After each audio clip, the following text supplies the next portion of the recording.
안녕하십니까. 공병호 TV의 공병호입니다. 자유한국당의 공관위는 총선기획단이 정한 현역위원 3분의 1 컷오프 공천 배제 목표치에 맞춰서 현역위원을 걸러내는 작업을 이제 본격적으로 추진하는 모양입니다. 다음 초부터 현역위원회 컷오프 공천 배제를 위한 여론조사가 시작됩니다. 일반 유권자 및 당원들을 대상으로 현역위원회 후보 적합성과 당선 가능성을 이제 묻는 그런 여론조사입니다. 한국당 공관위는 이제 여론조사 결과와 함께 20대 국회의 원내 대표들의 개별 의원 평가, 의정활동 평가, 해당 행위 이력, 그 다음 당 지지율과 개인 지지율, 비교 평가 등을 다 이제 종합해서 당신은 공천을 줄 수 있다, 공천이 아예 처음부터 불가능하다 이렇게 이제 판별을 하는 것이니까 현역 위원들한테는 정말 아슬아슬한 그런 순간입니다. 이제 한 중진위원은 지역구 주민들과 지지자들에게 문자 메시지를 보냈습니다. 그 문자 메시지는 이런 내용을 담고 있습니다. 한국당 현역위원 평가를 위한 여론조사가 2월 5일부터 실시가 됩니다. 세금 폭탄을 막아내고 경제를 살릴 수 있도록 여러분의 지지를 계속해서 부탁드립니다. 모르는 번호 02 혹은 07로 연락이 오더라도 꼭 받아주시고 잘 부탁드립니다. 이런 내용을 이제 문자 메시지를 보냈습니다. 오늘 알아볼 수 있는 질문은 정치 입문이라는 것입니다. 살다 보면 누군가로부터 정치를 한번 해보지 않겠느냐 그런 의향을 타진받는 경우가 있습니다. 특히 정치 시즌이 되면은 그런 경우들이 왕왕 발생하곤 하죠. 다들 이제 이왕 정치를 해볼 그런 계획이 있으면 좀 젊은 날 뛰어드는 것이 좋다고 합니다. 이제 그 국회도 다선 위원 중심으로 비교적 위계 질서가 아주 엄격하기 때문에 그만큼 나이가 들어서 초선 위원이 된다는 것은 불편한 점이 한두 가지가 아니죠. 그럼 여기서 이제 묻게 되는 것은 정치에 맞는 사람의 체질이 있는가? 물론 있죠. 대개 법조인이나 기자 출신들에게는 정치가 제격이라고 봅니다. 법조인은 선거를 나가서 떨어지더라도 맞벌이를 할 수 있는 변호사 직책이 있기 때문에 비교적 편안하게 할 수 있고, 기자는 이제 주변에 아주 급하게 상황이 바뀌는 속에서 잘 적응하는 훈련을 오랫동안 해왔기 때문에 기자들은 정치를 하면 또 잘할 수 있는 분들이 많이 나옵니다. 누군가 저에게 당신은 정치에 대해서 어떤 생각을 갖고 있는가 이런 질문을 이제 사적으로 받았다고 생각하고 오늘 이렇게 방송에서 여러분들이 한번 내보내고 싶습니다. 아마 정치에 대한 권유를 받는 좀 젊은 분들이 보시면은 도움이 되시리라 봅니다. 특히 요즘에는 이제 신인 영입 차원에서 많은 젊은 분들이 정치에 뛰어들기 때문에 한번 참조할 만합니다.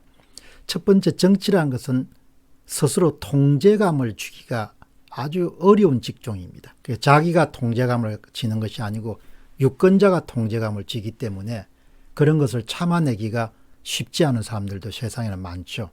앞에서 이제 문자를 돌리는 중진위원처럼 항상 표를 구해야 되기 때문에 표는 내 마음이 아니고 유권자 마음이죠. 그 유권자가 헤게모니를 쥐고 있는 겁니다. 다시 하면 유권자가 결정권을 지고 있는 것이죠. 사람에 따라서는 약간 선호도가 차이가 납니다. 어떤 사람은 통제 감각을, 자기가 뭔가를 통제하거나 관리할 수 있는 그런 감각을 상실할 때 극심한 스트레스를 느끼는 사람이 있고, 그 다음에 뭐 그런 부분에 좀 무던한 사람이 있습니다. 정치하는 체질이 맞는 사람은 그런 통제 감각에 대해서 강한 선호도를 갖고 있지 않는 사람, 유권자가 자신의 운명에 대한 통제감을 갖더라도 크게 스트레스를 느끼지 않는 사람, 이런 사람들이 정치를 하면 좋겠죠. 근데 사람에 따라서는 어떤 사람은 자기가 통제할 수 있는 그런 능력이나 역량을 상실했을 때는 다른 사람에 비해서 상대적으로 굉장히 심한 스트레스를 느낄 수 있죠. 그런 사람은 정치를 하면 안 돼요. 두 번째는 혼자서 결정하는 것보다 정치는 대부분의 일이 회의 또 회의를 통해 결정되는 직종이다. 그러니까 회의를 통해 치밀한 그런 합의나 또 이 토론 과정을 거쳐서 업무가 종결되기 때문에 회의에 대해서 굉장히 많은 그런 스트레스를 느끼는 사람들은 그런 사람들은 할 수 없죠. 오늘 여러분이 보시는 이 유튜브 방송은 제가 대본을 만들고 생산하고 하기 때문에 회의를 거칠 필요가 없습니다. 저는 직장생활 하는 동안 회의에 대해서 굉장히 뭔가 이렇게 늘 회의를 하는 부분에 대해서 많은 그런 부담감을 느꼈습니다. 그게 너무 비효율적인 면이 많기 때문에, 시간을 죽이는 경우가 많기 때문에 이렇게 생각하는 사람들은 정치하면 안 되죠.